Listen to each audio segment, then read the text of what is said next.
Ce module va vous donner des points de repère pour appréhender le handicap d'une façon générale, puis plus particulièrement lors d'entretiens en situation de formation ou d'emploi. Mais il faut bien garder à l'esprit que vous, professionnels intervenant en centre de formation ou en entreprise, vous n'avez pas à poser de questions d'ordre médical. Bien entendu, il se peut que la personne vous livre d'elle-même des informations personnelles et de santé, mais vous n'avez pas à les consigner ni à les exploiter en dehors des conséquences du handicap pour anticiper les besoins d'adaptation pédagogique en formation et ou d'aménagement de poste en entreprise. Les indications qui vont suivre vous permettront d'appréhender une situation de handicap et de dépasser vos propres représentations et a priori. Nous allons développer 3 focales. La première focale est relative à la situation de handicap en elle-même. L'origine du handicap. Le handicap peut se vivre différemment selon son origine. Est-il dû au vieillissement, à la maladie ou à un accident? Pour rappel, 15% des personnes sont en situation de handicap dès la naissance, mais 85% le deviennent au cours de la vie. Quelle est la nature du handicap? Est-il de nature sensorielle, physique, psychique ou cognitif? Quelle est la gravité du handicap? Est-ce un handicap léger ou sévère? Existe-t-il des troubles associés? Le handicap est-il visible ou invisible? La différence est-elle visible? Sachez que 80% des handicaps sont invisibles. Quelle peut être l'évolutivité à court, moyen ou long terme? Le handicap peut s'améliorer ou bien se dégrader. Quelle est la symbolique des différentes typologies de handicap? Quel regard portons-nous sur la nature du handicap? Quelles sont nos croyances? Quelles émotions ressentons-nous? En avons-nous conscience?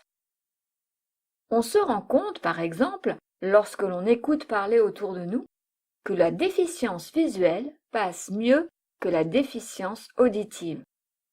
David Lodge en parle très bien dans son livre La vie en sourdine. On remarque également que le handicap psychique est celui qui fait le plus peur. Généralement, il renvoie à la perte de sens, à l'expression « perdre la tête ».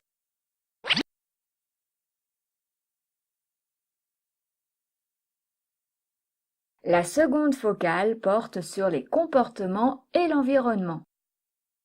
Lorsque nous interagissons avec quelqu'un, au-delà des mots utilisés, le corps s'exprime, souvent inconsciemment.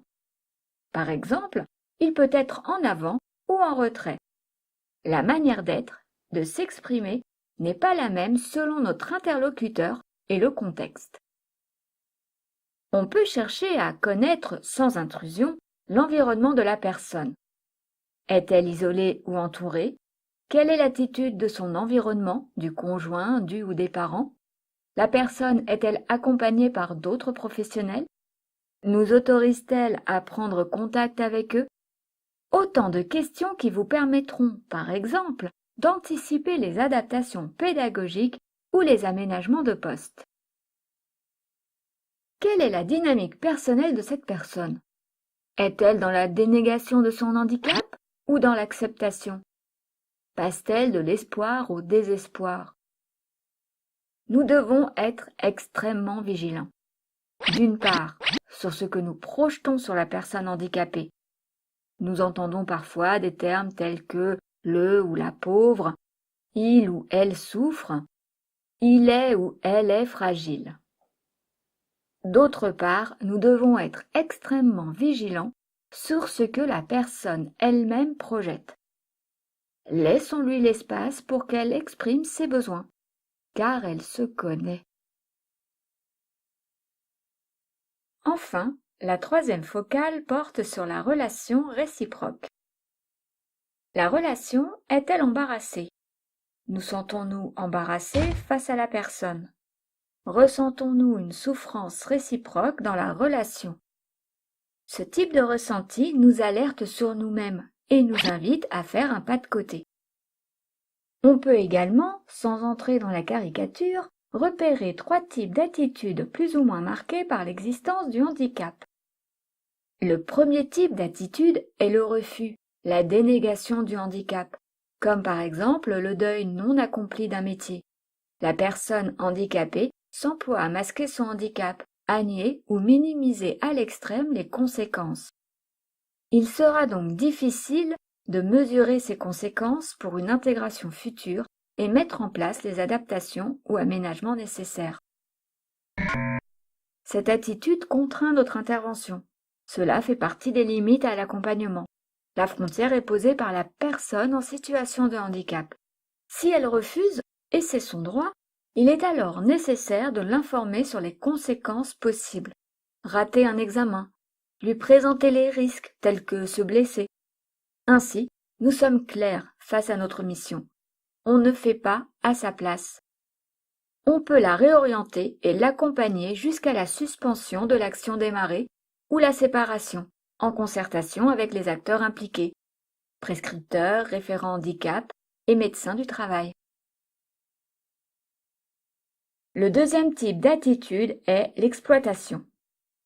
Une attitude de mise en avant du handicap posant des exigences face au droit. L'accompagnateur doit avoir une vigilance face à des aménagements plus conséquents que nécessaires et une attitude de rejet du groupe classe, des équipes, de l'entreprise en opposition à celle de la personne. Il pourra être opportun de mener des entretiens de régulation en s'appuyant également sur les acteurs impliqués, prescripteurs, référents handicap et médecins du travail. Le troisième type d'attitude est l'acceptation, la maîtrise. La personne assume, en parle aisément comme d'un élément à gérer. Le handicap est dépassé.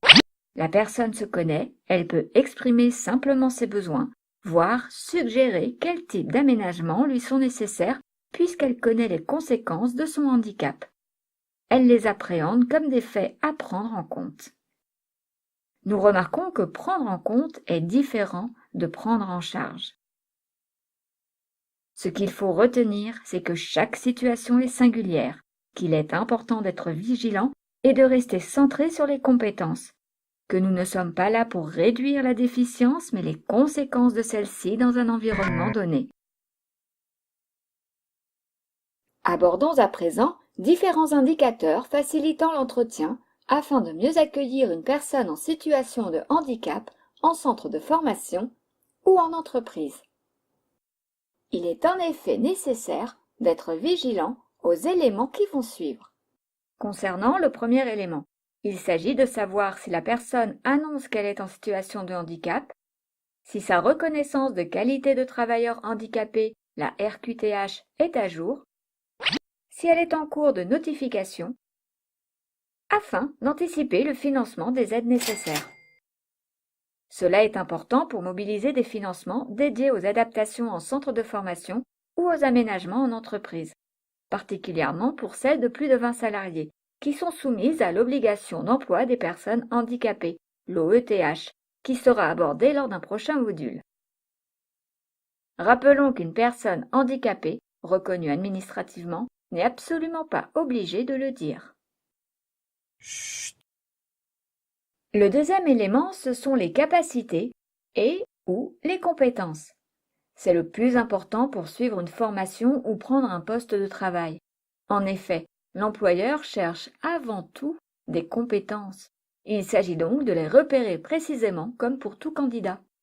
On peut chercher à comprendre si la formation initiale s'est déroulée en milieu ordinaire ou en structure spécialisée, si les compétences ont été acquises antérieurement ou postérieurement à l'apparition du handicap.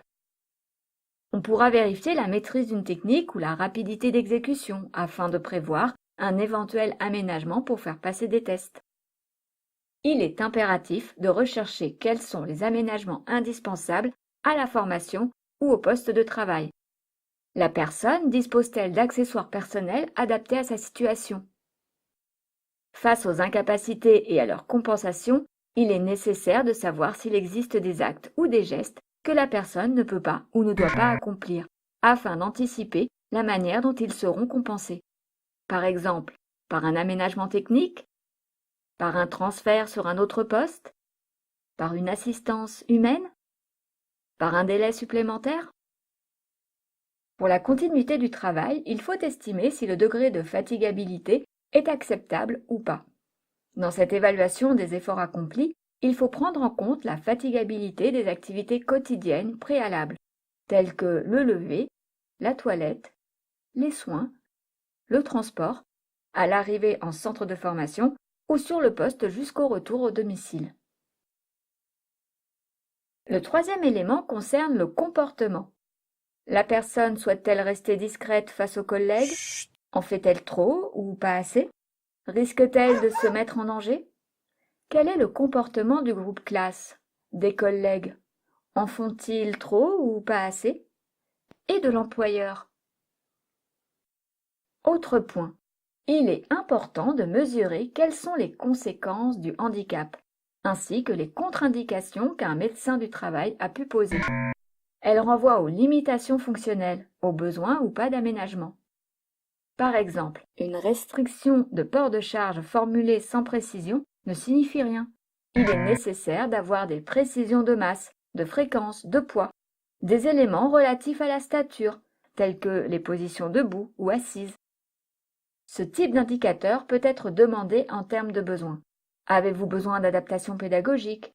Avez-vous besoin d'aménagement particulier sur le poste et ou l'environnement de travail?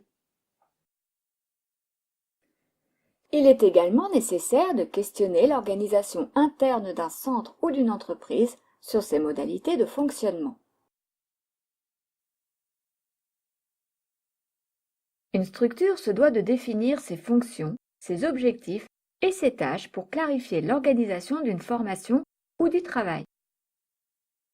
Il s'agit par exemple de recueillir des éléments factuels relatifs au poste de travail et à son environnement. Parfois, il existe des fiches de poste relativement détaillées. Il ne faut pas hésiter à les demander.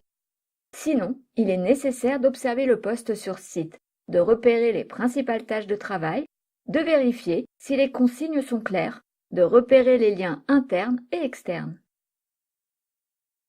Le médecin du travail peut agir et donner des éléments face à ces objets justement pour vérifier l'adéquation des capacités du salarié avec le poste de travail et son environnement. Ensuite, l'accueil et l'encadrement du centre de formation ou de l'entreprise ont-ils déjà accueilli des personnes en situation de handicap? L'accueil a-t-il été anticipé? Si un référent handicap ou un prescripteur accompagne la personne, en accord avec elle, il est toujours préférable de présenter les conséquences et les contre-indications du handicap, de les croiser avec les exigences du poste et de l'environnement de travail, et d'envisager, le plus en amont possible, les adaptations pédagogiques ou les aménagements de poste. En ce qui concerne l'équipe de collaborateurs ou de formateurs, toujours en accord avec la personne, a-t-elle été informée, sensibilisée de façon globale sans stigmatiser le ou les salariés ou apprenants? Y a-t-il un tuteur? Un tuteur est-il désigné? Est-il formé? A-t-il une connaissance du champ du handicap? Des actions de collégialité ont-elles déjà été mises en place pour prendre en compte, faciliter, mais ne pas faire à la place d'eux? Pour finir, abordons le management et l'évaluation. Il est recommandé d'anticiper les situations, de sensibiliser les équipes avant une entrée en formation ou un recrutement d'une personne en situation de handicap, d'oser demander son avis et ses besoins à la personne, de proposer des points réguliers pour réajuster si nécessaire les adaptations et les aménagements. Il ne faut pas hésiter à solliciter des experts, le médecin du travail, un ergonome, un ergothérapeute, mettre en place les aménagements, solliciter la GFIP et suivre la personne régulièrement. Si la personne connaît une dégradation de sa situation en entreprise, il existe la reconnaissance de la lourdeur du handicap, gérée par la GFIP.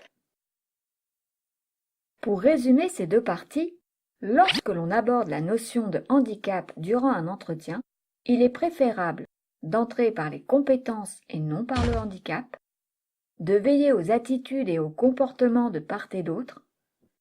Pour nous, professionnels, éviter la gêne excessive, le mimétisme, la sollicitude excessive, la commisération, l'empressement excessif, le sentiment de culpabilité, la négation du handicap et les éloges excessifs. Faire préciser les conséquences du handicap, les contre-indications, les limitations fonctionnelles. Les problèmes d'accessibilité, d'aide à la personne, de communication sont des réalités et doivent être pris en compte au préalable. Le premier interlocuteur pour résoudre ces difficultés est la personne handicapée elle-même. Partager les informations sur les besoins du bénéficiaire avec l'ensemble des acteurs du parcours, rester sur le champ de l'accompagnement et être vigilant dans la rédaction des conclusions de l'entretien face à l'obligation du secret médical. Nous allons aborder maintenant la question du partage de l'information qui pose celle de la confidentialité et du secret professionnel. En effet, que l'on soit professionnel de la formation en entreprise au sein d'une structure publique intervenant sur le champ du handicap, nous sommes amenés à échanger avec des professionnels tenus au secret professionnel et d'autres qui ne le sont pas. Nous pouvons nous sentir en difficulté à ne pas savoir ce que l'on peut dire ou demander et ce qui ne peut être échangé. Comme nous l'avons évoqué à plusieurs reprises au long de ces modules, la nature du handicap, les questions de santé ne regardent que la personne en situation de handicap et le milieu médical.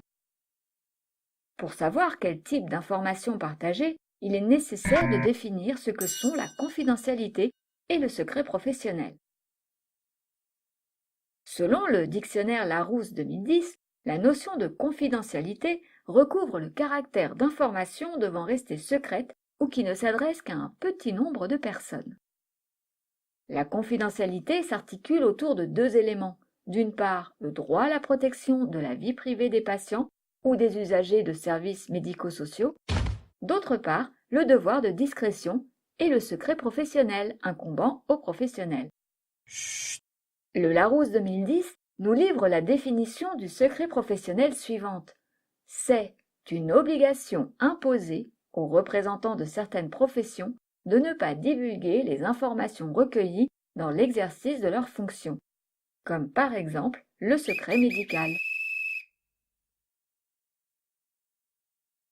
Le partage de l'information entre institutions pose la question du positionnement professionnel que nous pouvons décrire en tension entre quatre pôles. Le premier pôle, l'institution, dont je dois respecter le cadre qu'elle m'impose. Le second, le cadre légal, qui définit les notions de confidentialité et de secret. Les principaux articles à consulter sont les suivants. L'article 226-13 du Code pénal, l'article L. 411-3 du Code de l'action sociale et des familles, l'article 9 du Code civil, l'article 11 et 11 bis A de la loi numéro 83-634 du 13 juillet 1983 du statut des trois fonctions publiques. Le troisième pôle, la personne, que m'autorise-t-elle à dire ou à ne pas dire, et enfin, le quatrième pôle, la déontologie et l'éthique. La déontologie est l'ensemble des règles et des devoirs pour les salariés d'une structure. L'éthique relève de la morale. C'est l'ensemble des conceptions morales qui dictent ses actes à quelqu'un. Ainsi, le professionnel doit constamment se poser les questions suivantes. Que puis-je partager? Pour quel objectif? Avec qui? Avec l'accord de qui? Et si je me tais, quels sont les risques? Se peut-il par exemple que je tombe sous l'article L. 223-6 du Code pénal pour non-assistance à personne en danger? Le travail de partenariat nous oblige à partager des informations et à fréquemment nous poser la question: quelle information puis-je partager? Il y a donc un juste équilibre à trouver entre confidentialité, secret et partage d'informations. Obtenir dans la mesure du possible l'accord de la personne et définir avec elle quelles informations partager. Se référer au respect de la vie privée, article 9 du Code civil. Évaluer la situation par rapport à un éventuel danger, dans le cas par exemple d'une personne en situation de handicap qui ne veut pas divulguer sa pathologie associée. Se référer à l'assistance à personne en danger, article L. 223-6 du Code pénal. Distinguer secret médical et confidentialité des données. Le secret professionnel, institué dans l'intérêt des patients, s'impose à tout médecin dans les conditions établies par la loi. Le secret couvre tout ce qui est venu à la connaissance du médecin dans l'exercice de sa profession, c'est-à-dire non seulement ce qui lui a été confié, mais aussi ce qu'il a vu, entendu ou compris. Se référer à l'article R. 4127-4 du Code de la santé publique. Respecter le cadre juridique, si possible, qui renvoie à la déontologie et à l'éthique. Ne pas rester seul si un doute persiste. En parler aux collègues tenus aux mêmes obligations, à sa hiérarchie si nécessaire. Veiller à ne pas compromettre la relation de confiance instaurée avec la personne. Pour conclure ce module, nous allons terminer avec des a priori liés au handicap que l'on entend fréquemment. Une personne handicapée est une personne en fauteuil roulant. Eh bien non. Seuls 2% des personnes en situation de handicap sont en fauteuil roulant. Le handicap est forcément visible. Non, 80% des handicaps sont invisibles. Une personne handicapée l'est forcément pour la vie. En dehors des causes irréversibles et pour lesquelles certaines se compensent à l'aide de nouvelles technologies, le handicap n'est pas définitif. Pensons aux problèmes d'allergie par exemple, aux solvants, à la farine. Une fois la reconversion opérée dans un nouvel environnement de travail, la personne n'est plus allergique et n'est donc plus en situation de handicap. C'est pourquoi la RQTH est accordée à durée déterminée à 3 ou 5 ans. Avec un handicap, on ne peut pas travailler normalement. Si, on peut travailler tout à fait normalement. Seuls 20% des situations de handicap nécessitent un aménagement de poste et de l'environnement de travail. Une personne handicapée est toujours en arrêt maladie. C'est faux, pas plus que n'importe quel salarié. Une personne handicapée n'est pas obligée de travailler.